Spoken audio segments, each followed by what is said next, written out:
जादुई टीवी। सुनो, तुम्हारे बाबूजी तो कब के गुजर गए। अब उनका जो सामान है वो पड़े पड़े कबाड़ा हो रहा है। बेच ही दो, कुछ पैसे आ जाएंगी। बात तो सही है। अगले संडे फुर्सत में यही करेंगे। अगले संडे रोहित सारा सामान कबाड़ी को घर बुला के दे देता है। तभी उसकी नजर बाबूजी की पुरानी टीवी पर जाती है, जो इतने सालों तक कूड़े में पड़ी थी, फिर भी चमचमा रही थी। टीवी तो देखो, जैसे एकदम नई हो। हाँ, बाबूजी को टीवी देखना बहुत पसंद था। उनका सपना था कि वो टीवी पे आए। एक बार मौका भी था जब वो अपने गांव के गाने सुनाने किसी चैनल पर जाने वाले थे, पर मैं और मेरा भाई लड़ पड़े और बाबूजी को घर पर ही रुकना पड़ा। चला के देखें क्या? हाँ हाँ, क्यों नहीं, देख लेते हैं। पर शायद ही चले। बाबूजी ने उस लड़ाई के दिन के बाद टीवी देखना ही छोड़ दिया था। टीवी चालू करने के लिए उसमें केबल वायर लगा दिया जाता है। एक न्यूज चैनल चालू हो जाती है। स्वर्ग की सीढ़ी के रास्ते हैं तीन, तीनों के तीन रास्ते हैं संगीन। पहला रास्ता है सांप की बीन, दूसरा रास्ता घर में बिछा कालीन, तीसरा रास्ता कलकत्ता से चीन। ये क्या बकवास खबर है, कुछ अच्छा लगा दो। अरे आप बोलो तो सही, कोई अच्छी खबर सुना देता हूं। मेरा तो काम ही खबर देना है। अरे बाप रे, टीवी बात कर रही है। हाँ, ये न्यूज वाला मुझसे। हाँ हाँ, आपसे ही तो बात करूंगा ना, आपके घर में हूं तो। अरे ये सपना है क्या? तुम हमसे बात नहीं कर सकते? अरे सपना नहीं भाई साहब, ये टीवी जादुई टीवी है। बोलो, क्या खबर सुननी है, वरना ब्रेक लेने का टाइम आ जाएगा। सुप्रिया घबरा के टीवी बंद कर देती है। वो क्या था? अरे एक बार और चालू करके देखे, फिर से बात करेगा तो चैनल बदल देंगे। सुप्रिया फिर टीवी चालू कर देती है। अरे ऐसा कोई मुंह पे टीवी बंद करके जाता है क्या? मुझे बुरा लगा आपका नेचर। चाय पानी तो पूछो। सुप्रिया टीवी के बटन से चैनल बदल देती है। अब टीवी पर एक फिल्म चल रही है। अरे ये तो सूर्यवंशम है ना?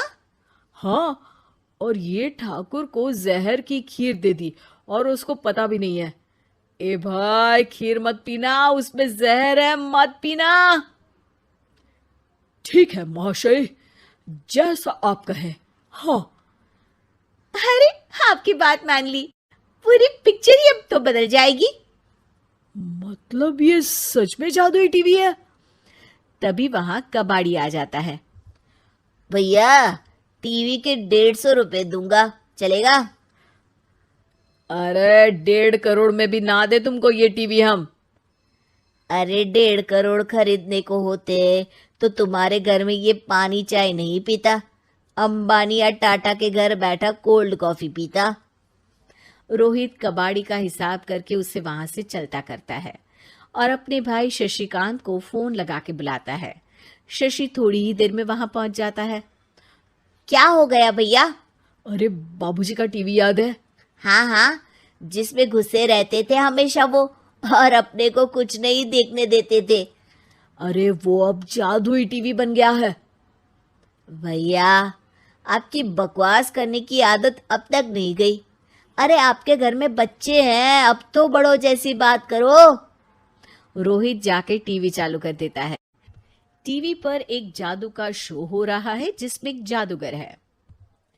अब मैं अपनी टोपी में से कबूतर निकालूंगा। श्रिंग ब्रिंग शरिंग बम फोपा फुफी फुफा बाउ। टीवी से कबूतर निकलता है और शशिकांत के सर पर आकर बैठ जाता है। भैया, ये क्या हो रहा है? भैया इसे उड़ाओ। ए कबूतर, जा जा, कबूतर चल निकल। अब मैं टोपी में से सांप सुनते ही शशिकांत कांप जाता है और भाग के टीवी बंद कर देता है। भैया, सॉरी भैया, मैं समझ गया ये सच में जादुई टीवी है, पर एक बार और ट्राई करते हैं। पर भाभी, कोई दूसरा चैनल लगाओ। हाँ, जिसमें डर ना लगे। सुप्रिया टीवी चला देती है और न्यूज लगा देती है। अरे कितने दिनों बाद मुझे याद आया, बताइए क्या खबर सुनाओ। और ये नया आदमी कौन है? ये मेरा भाई है शशिकांत। ओह यस, वही है ना जिससे तुम लड़ लिए थे किसी बात पे, और तुम्हारे बुढ़ाओ पिताजी गुस्सा हो गए थे और टीवी को संन्यास दे दिया था। हैं? तुमको कैसे पता ये सब? इस टीवी में रहने वाले आदमी से लेकर कबूतर तक को तुम्हारे बाबूजी और तुम्हारी बातें पता है, इसलिए तो ये जादुई टीवी है। ये टीवी क्या कर सकती है वैसे? तुम जो मांगो दे सकती है, कहानी बदल सकते हो, खबर बदल सकते हो, कोई चीज मांग सकते हो। अरे भैया, ये टीवी मैं लेके जा रहा हूँ। बाबूजी का लाडला तो मैं ही था ना। अरे ऐसे कैसे? मैं बड़ा बेटा था, अब तक मेरे घर में टीवी थी ना। अब तक कहाँ गए थे पिताजी के लाडले? तुम्हारी गलती का एहसास भी है। अरे भैया, ज्यादा ना बोलो वरना भूल गए आपके दांत तोड़ दिए थे मैंने उस लड़ाई में। मेरी बीवी के सामने मेरी बेइज्जती करता है। रुक। दोनों भाई हाथापाई पे उतर जाते हैं। रुक, बताता हूं तुझे कि कौन बड़ा है। अरे छोटे का दम तो देख लीजिए आप। ये खबर आपके बाबूजी को देता हूं। तभी टीवी अचानक बंद हो जाता है।